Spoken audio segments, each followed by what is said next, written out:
All right, Gavin Newsom and Karen Bass are now on their way out. The recall effort is now underway to remove these two incompetent, self-serving politicians from office.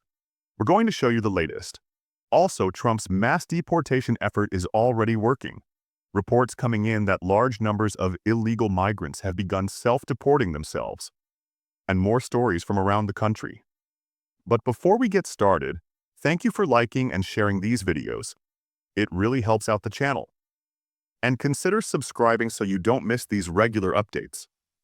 The recall process in California to remove Gavin Newsom and Karen Bass is now underway as more devastating news and information continues to come in. The man who led the last recall effort against Newsom back in 2021 is the same person organizing this recall as well. His name is Randy Economy. He told the Post yesterday that he's going to begin collecting signatures in the next week or two, saying, "Under the reign of Governor Newsom, living in California has become impossible for average people through years of poor policies, which have increased the cost of living, increased crime, increased drug use, and homelessness, while decreasing our professional standards, education standards, the disappearance of billions of taxpayer dollars for their failed pet programs, and our public services." Amen. The last time Gavin Newsom faced a recall election was in 2021. 61% of Californians who voted said no. I don't think that's going to happen this time. SoCal is like the Democrat stronghold. Los Angeles is as solid blue as you get. LA is what saved him in 2021. Well, LA is furious at Newsom and Karen Bass. If California has ever had a chance at ridding themselves of Gavin Newsom over the last decade, this is the time, folks. And he knows it. He knows it's coming. Yesterday, he paraded himself around on more of these left-wing podcasts all day long in full damage control mode, bragging about all of his accomplishments as governor. The nerve on this guy. Your state's on fire, buddy. The largest city in your state just burned to the ground, some of it. And you're spending your time doing this? Roll the tape. A state with millions and millions of Trump supporters, Speaker Johnson, and Mr. President-elect. Millions of your supporters are out here. They need your help, they need your empathy, they need your care, whatever compassion you can express, as opposed to condemnation and divisive language that has aided and embedded nothing except mis and disinformation that's flamed fear and flamed a lot of anxiety for folks that are simply trying to recover, and at the same time, our first responders trying to address the emergency at hand, which still hasn't been fully buttoned up. Every time he speaks, he deflects blame to Donald Trump. Take some accountability. Meanwhile, another fire erupted overnight in California at one of the world's largest battery storage facilities, located around 100 miles south of San Francisco, triggering massive evacuations. The Associated Press reported that the fire broke out Thursday evening at the Moss Landing Power Plant, a natural gas-fired generation plant with thousands of lithium batteries for energy storage. They say that these types of fires involving lithium batteries are notoriously difficult to extinguish and could burn uncontrollably for days. Not what California needs right now, as the state is already dealing with over $250 billion in destruction from the LA fires. Additionally, this energy storage facility plays a huge role in stabilizing California's power grid. Over 2,000 residents were evacuated last night due to the danger of wildfire risk, but also due to the dangerous chemicals this fire is putting out. California is like a complete hellhole right now. The state is falling apart. Nobody has confidence in the leadership over there. I'm hearing personally from friends and family in California who tell me everyone they know wants Gavin Newsom gone, wants Karen Bass gone. The New York Post is reporting that the recall effort against Newsom is now underway in California, following alleged mishandling of the LA fires. A recall attempt to knock California Governor Gavin Newsom out of office is underway, as he faces sharp criticism for his handling of the LA wildfires, with opponents labeling his leadership as a series of catastrophic failures.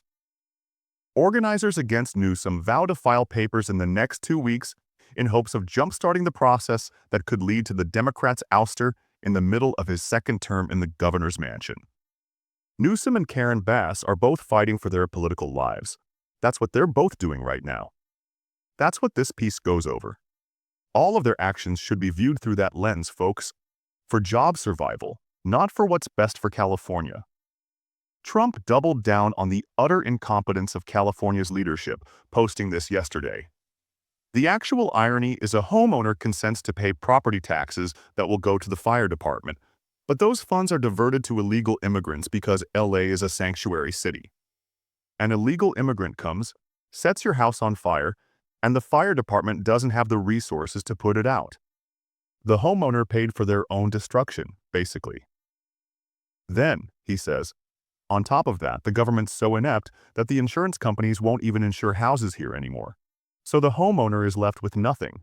And look, now that the Palisades, or Pacific Palisades, and Altadena are basically completely gone, burnt to the ground, many residents are asking themselves, should we even rebuild here?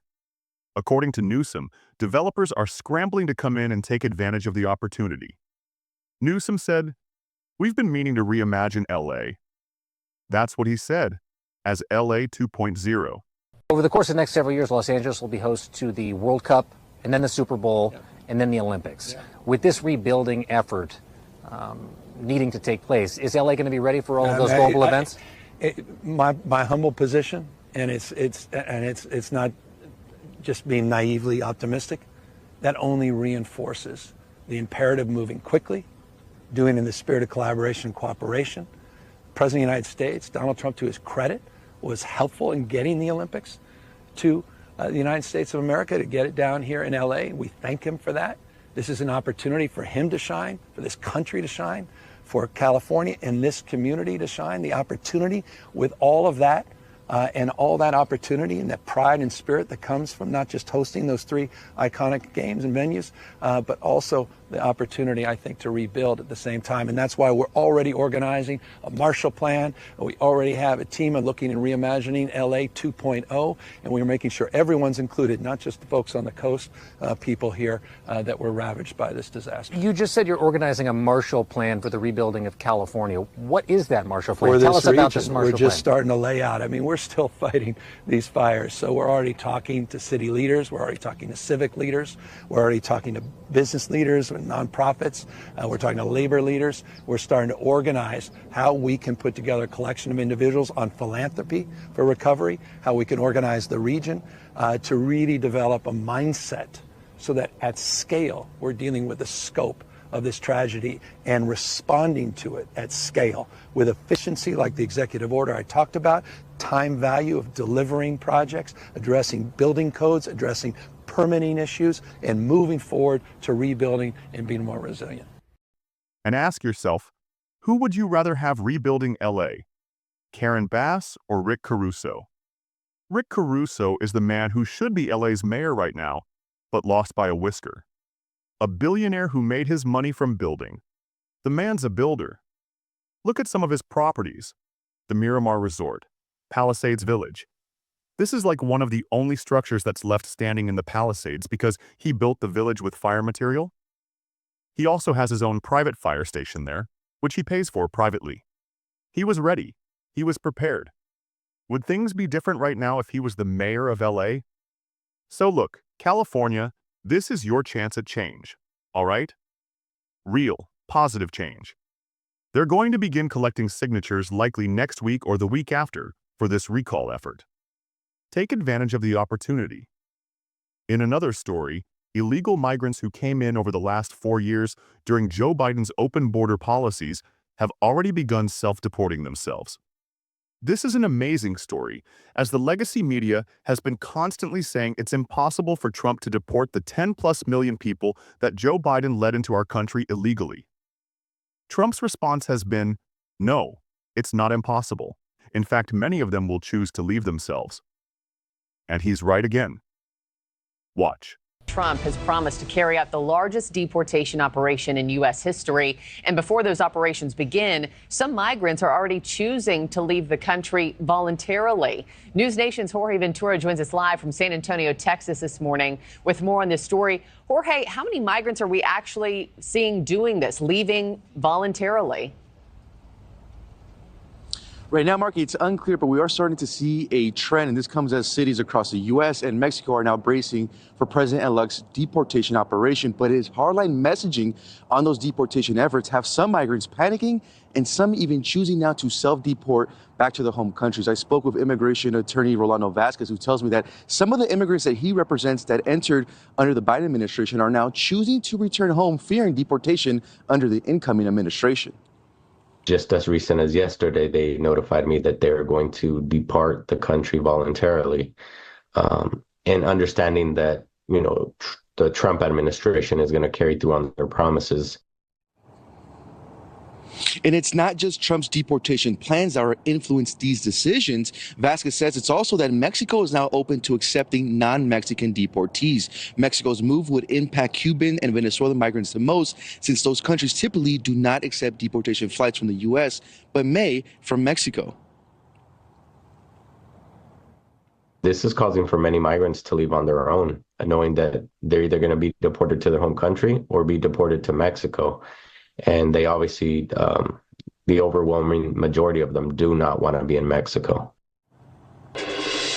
And my sources in Mexico tell me that it's likely that cartels and smugglers will exploit, kidnap, and extort those newly deported migrants. As of right now, it's unclear if Mexico has a plan to protect those deported migrants, Marky. Yeah, border's about to change on Monday. At least that's what voters were promised. Jorge Ventura, thank you so much, live from San Antonio this morning. In another story, Kamala Harris snubbed incoming VP-elect Vance, refusing to let him and his wife have the chance to come into the VP residence to tour it before Inauguration Day. CBS is reporting that Harris declined to invite Vance for the courtesy visit to the residence, which is a long-standing tradition. The Vances have 3 children, folks. It'd be nice to let them take a peek inside before moving in, wouldn't it? Meanwhile, Kamala did have some choice words for her party yesterday, telling Democrats that she knows she's the face of the party now, and she's going to remain in our lives forever. You can't make this up. And she looks a bit loopy here, if you ask me. Tell me what you think in the comments. Roll the tape. I am fully aware that I am the public face of a lot of our work, and so I have the benefit of running into people all over our country who thank me. And I will tell you, I am fully aware that when they are thanking me, they are thanking our team for the extraordinary commitment that you each have and as a team have to lifting up the American people, lifting up their condition, lifting up their hopes and dreams, and understanding through it all the nobility of public service. Imagine if that lady had won in November. Imagine having to listen to her for 4 more years. 3 more days, folks. All right, that wraps up this episode. Like, subscribe, and we'll see you next time.